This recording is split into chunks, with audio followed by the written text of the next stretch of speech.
dan Timotius. Apa yang terjadi ya dalam kehidupan mereka? Paulus itu sangat terkesan dengan kepribadian Timotius. Dan sejak itu Timotius berada dalam bimbingan Paulus.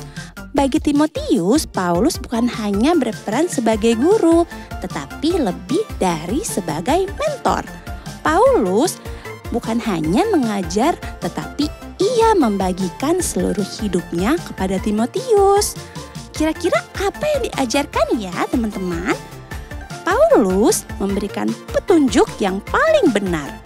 Itu ada di dalam 2 Timotius 2 ayat 5. Timotius harus memegang segala sesuatu yang telah engkau dengar daripadaku. Itu semua kata Paulus loh teman-teman. Kira-kira apa ya yang akan terjadi selanjutnya di dalam kehidupan Paulus dan Timotius? Makanya ikuti ibadah ini dari awal sampai akhir dengan sungguh-sungguh. God bless you teman-teman. Shalom teman-teman, bertemu lagi dengan aku Sansan, masih di tahun bangkit jadi teranglah. Yuk sebelum kita beribadah, mari kita berdoa. Tuhan Yesus yang baik, terima kasih untuk hari ini ya Tuhan, kami ingin beribadah, berkati ibadah kami dari awal, pertengahan sampai akhirnya ya Tuhan. Di dalam nama Tuhan Yesus kami berdoa dan mengucap syukur, haleluya, amin. Let's praise and worship.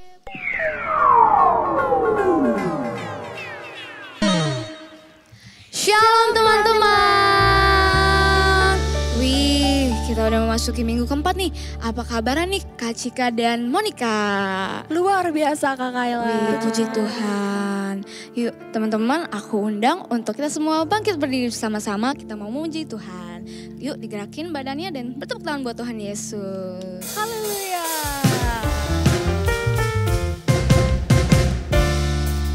Lebih semangat lagi.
Boleh silakan kembali duduk.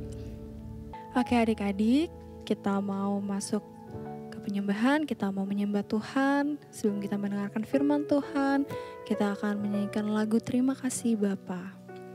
Kita fokus. Yuk sama-sama katakan.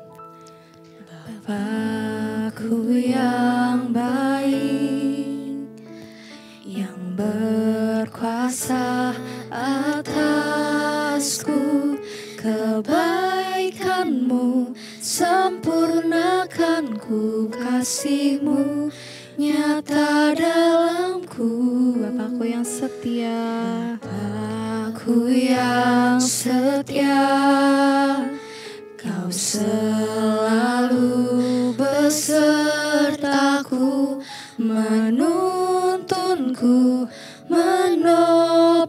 Ku bersyukur buat kasih setia. Sama-sama katakan terima kasih Bapa. Terima kasih Bapa. Terima kasih Bapa. Ku bersyukur buat kasih-Mu. Terima kasih Bapa. Lebih sungguh lagi. Bapa yang baik, yang berkuasa atasku, kebaikan-Mu sempurnakan ku, kasih-Mu nyata dalamku.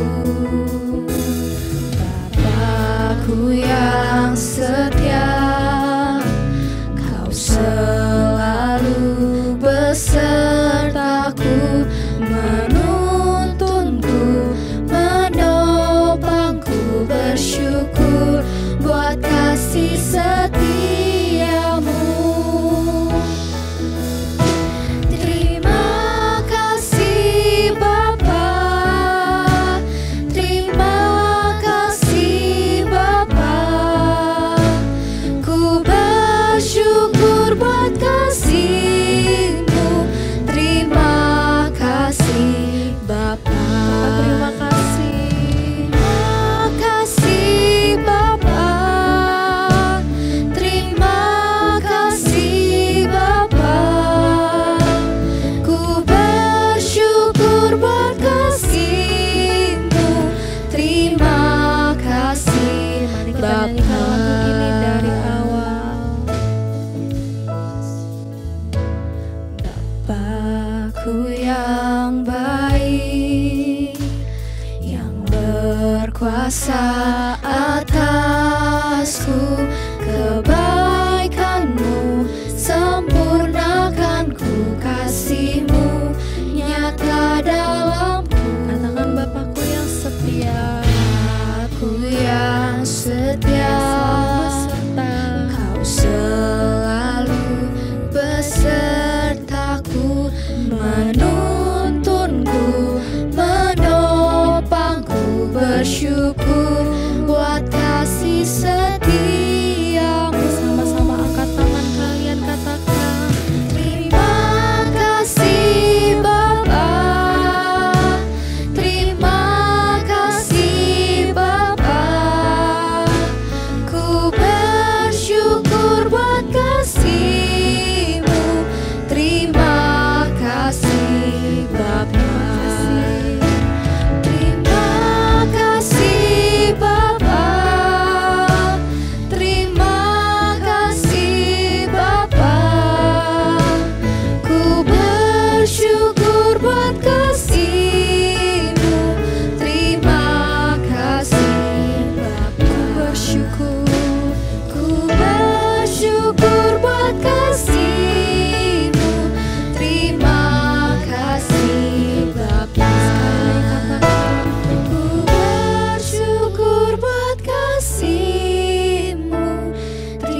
Sama-sama kita katakan terima kasih Bapa. Terima kasih Bapa, terima kasih Bapa, ku bersyukur buat kasih-Mu. Terima kasih Bapa, terima kasih. Terima kasih Bapa, terima kasih Bapa, setiamu. Bersyukur buat kasih-Mu. Terima kasih Bapa. Sekali lagi katakan Terima kasih Bapa, terima kasih Bapa, ku bersyukur buat kasih-Mu. Terima kasih Bapa, ku bersyukur buat kasih-Mu. Terima kasih Bapa, ku bersyukur buat kasih-Mu. Terima kasih Bapa. beri kemuliaan untuk Tuhan Yesus. Mari kita bersatu dalam doa. Tuhan Yesus, terima kasih ya Tuhan, tadi kami sudah memuji dan menyembah nama-Mu ya Tuhan. Dan sekarang kami mau mendengarkan firman-Mu ya Tuhan. Berkati agar firman-Mu ini bisa menjadi rema dalam kehidupan kita ya Tuhan. Dalam nama Tuhan Yesus kami sudah berdoa. Haleluya. Amin. Amin.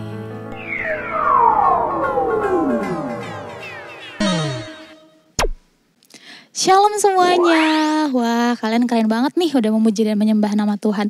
Sekarang waktunya kita untuk mendengarkan cerita firman Tuhan. Yuk kita siapin Alkitabnya, buku catatannya, dan alat tulisnya. Oke, sudah dipersiapkan semuanya? Oke, kita mulai ya adik-adik ya. Kali ini kita akan belajar dari kisah Paulus dan Timotius dengan tema pemuritan menghasilkan murid.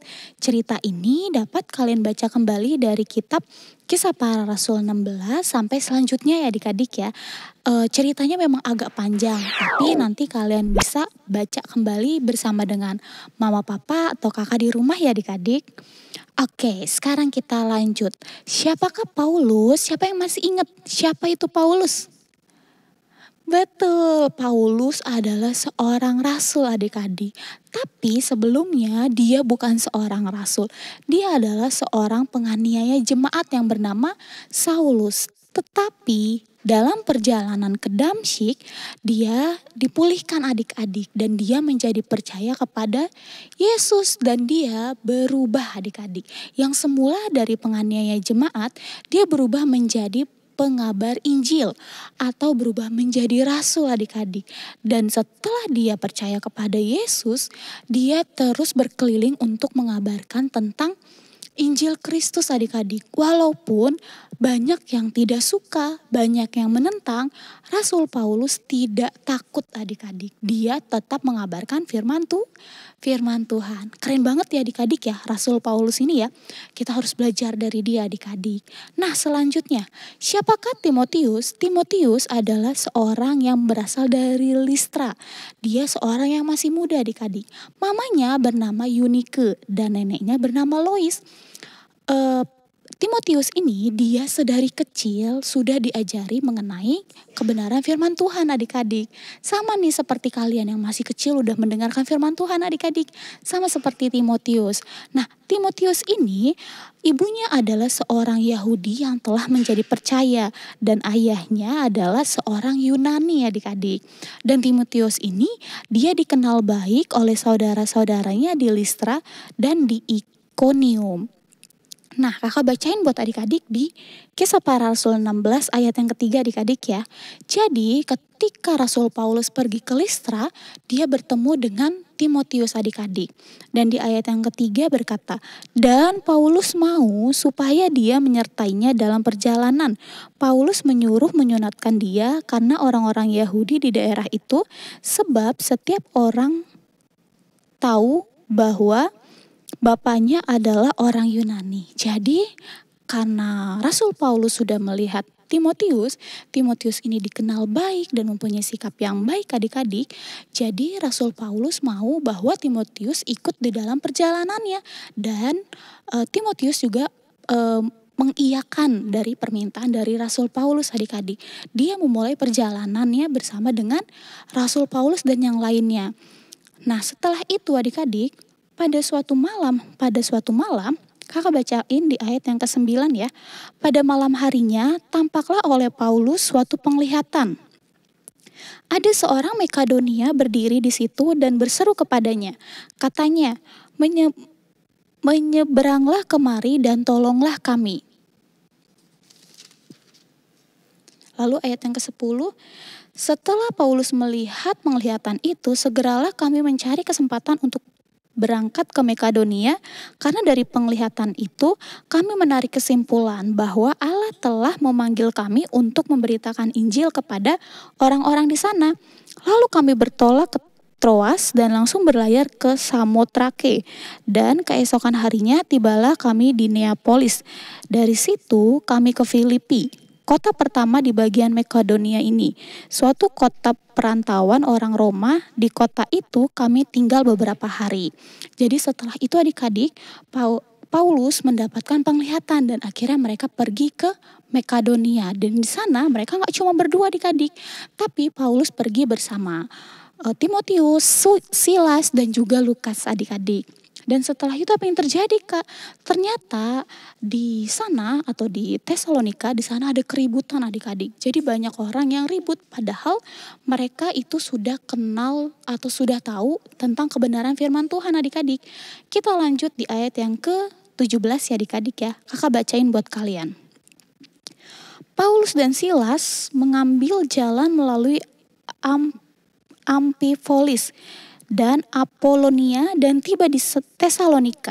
Di situ ada sebuah rumah ibadat orang Yahudi. Seperti biasa, Paulus masuk ke rumah ibadat itu 3 hari Sabat berturut-turut. Ia membicarakan dengan mereka bagian-bagian dari kitab suci. Ia menerangkan kepada mereka dan menunjukkan bahwa Mesias harus menderita dan bangkit dari antara orang mati.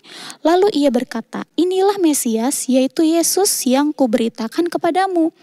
Beberapa orang dari mereka menjadi yakin dan menggabungkan diri dengan Paulus dan Silas, dan juga sejumlah besar orang Yunani yang takut kepada Allah, dan tidak sedikit perempuan-perempuan terkemuka. Lanjut di ayat yang ke-5, tetapi orang-orang Yahudi menjadi iri hati dan dengan dibantu oleh beberapa penjahat dari antara petualang-petualang di pasar, mereka mengadakan keributan dan mengacau kota itu. Mereka menyerbu rumah Yason dengan maksud untuk menghadapkan Paulus dan Silas kepada sidang rakyat. Tetapi ketika mereka tidak menemukan keduanya, mereka menyeret Yason dan beberapa saudara ke hadapan pembesar-pembesar kota sambil berteriak, katanya, orang-orang yang mengacaukan seluruh dunia telah datang juga kemari. Dan Yason menerima mereka menumpang di rumahnya. Mereka semua bertindak melawan ketetapan-ketetapan Kaisar dengan mengatakan bahwa ada seorang raja lain, yaitu Yesus.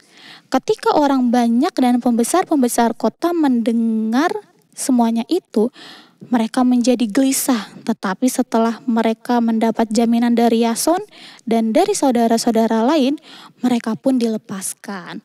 Jadi adik-adik, ketika mereka tiba di Tesalonika, mereka mengabarkan firman Tuhan. Banyak banget orang yang menjadi semakin percaya. Tapi disebutkan di sini ada juga orang-orang Yahudi yang mereka tuh menjadi gelisah karena mereka menganggap Yesus itu bukan raja, dan mereka berharap banyak orang yang nggak percaya kepada hal itu. Tapi kenyataannya terbalik adik-adik. Banyak orang yang menjadi percaya. Setelah itu mereka dicari-cari adik-adik. Tetapi kalian tahu di ayat yang ke-10 dikatakan bahwa ternyata mereka pada malam itu juga pergi adik-adik. Kakak bacain ya, biar kita tahu selanjutnya. Kakak bacakan di ayat yang ke-10. Paulus dan Silas di Berea. Tetapi pada malam itu juga segera saudara-saudara di situ menyuruh Paulus dan Silas berangkat ke Berea. Setibanya di situ, pergilah mereka ke rumah ibadat orang Yahudi. Orang-orang Yahudi di kota itu lebih baik hatinya daripada orang-orang Yahudi di Tesalonika, karena mereka menerima firman itu dengan segala kerelaan hati, dan setiap hari mereka menyelidiki kitab suci untuk mengetahui apakah semuanya itu benar demikian.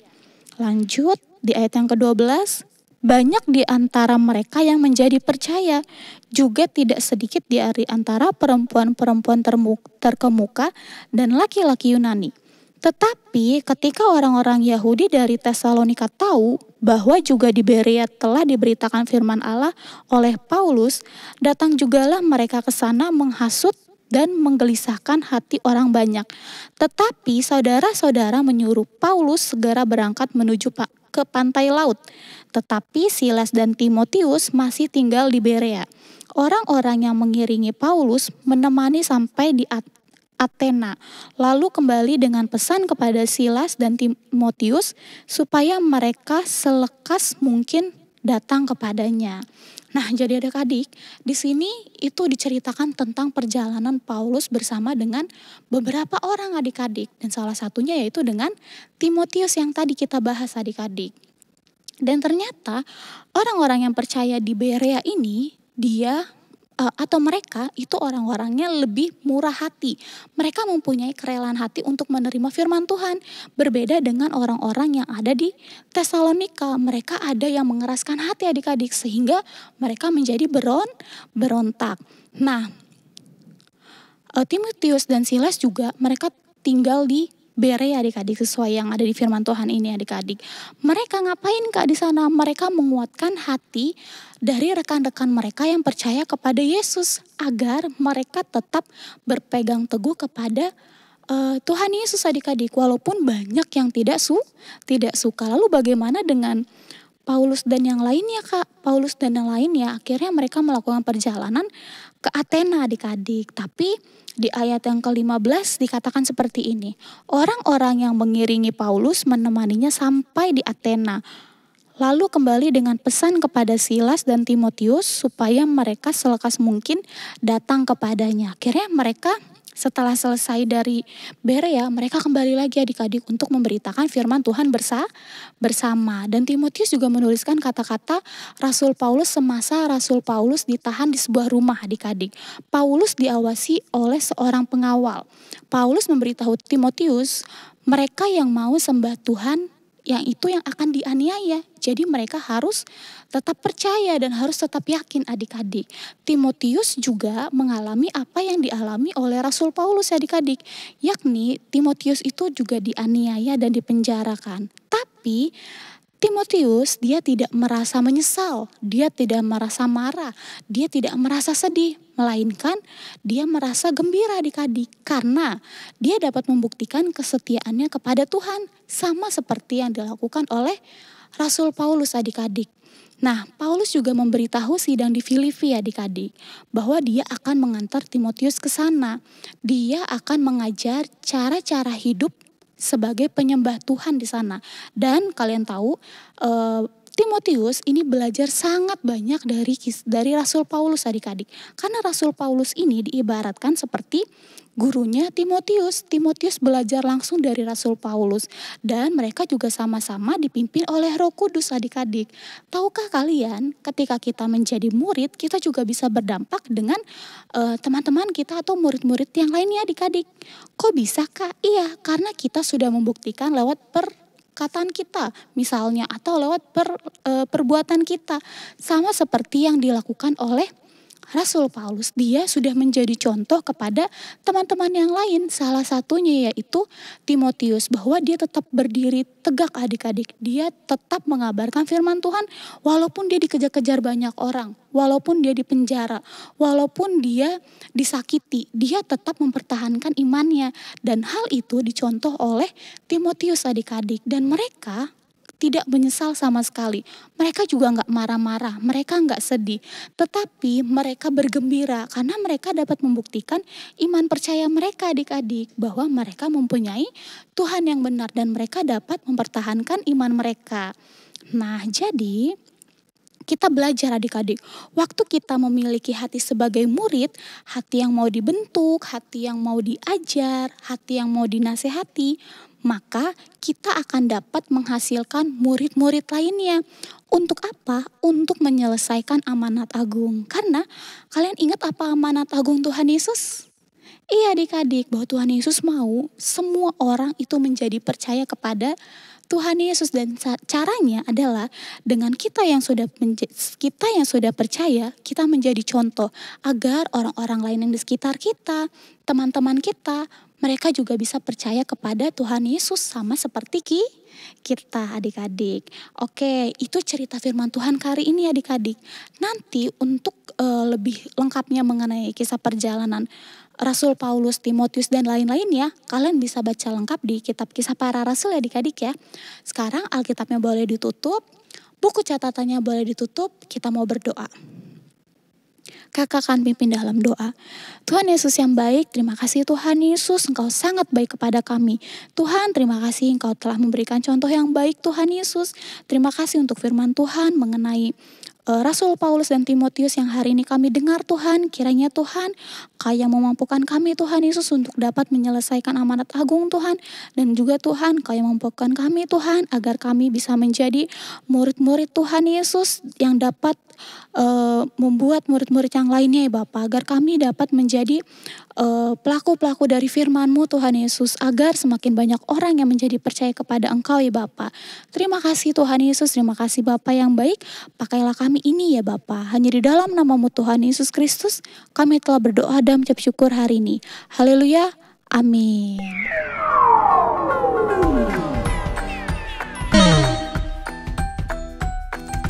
Yesaya 60 ayat 1, bangkitlah menjadi teranglah, sebab terangmu datang dan kemuliaan Tuhan terbit atasmu. Amin.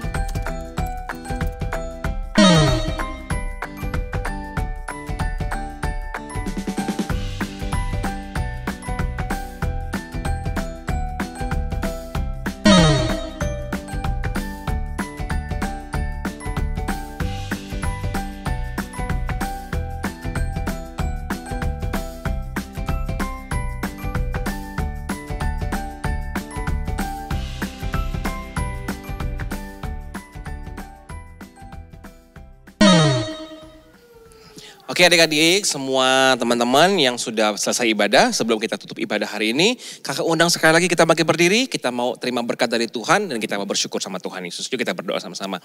Tuhan Yesus, kami bersyukur buat hari ini, kami boleh beribadah, menyembah Tuhan, biar semua pujian penyembahan kami, ibadah kami menjadi persembahan yang terbaik untuk Tuhan Yesus. Berkati kami semua Tuhan Yesus, sebelum kami tutup ibadah ini, kami menerima berkat dari Tuhan, kiranya berkat damai sejahtera, sukacita, kekuatan, perlindungan Tuhan senantiasa Tuhan berikan kepada setiap kami. Kemana kami melangkah, Tuhan menyertai, Tuhan melindungi kami. Dan apa saja yang kami kerjakan, ya, dengan berkenan kepada Tuhan, Tuhan akan buat kami selalu berhasil. Terima kasih Tuhan, biar berkat Tuhan berlimpah-limpah atas kami. Dan biarlah kami senantiasa menjadi murid Tuhan yang selalu memberitakan kebenaran firman Tuhan. Sampai Tuhan Yesus datang lagi yang kedua kalinya. Dalam nama Tuhan Yesus kami berdoa dan bersyukur. Haleluya. Amin.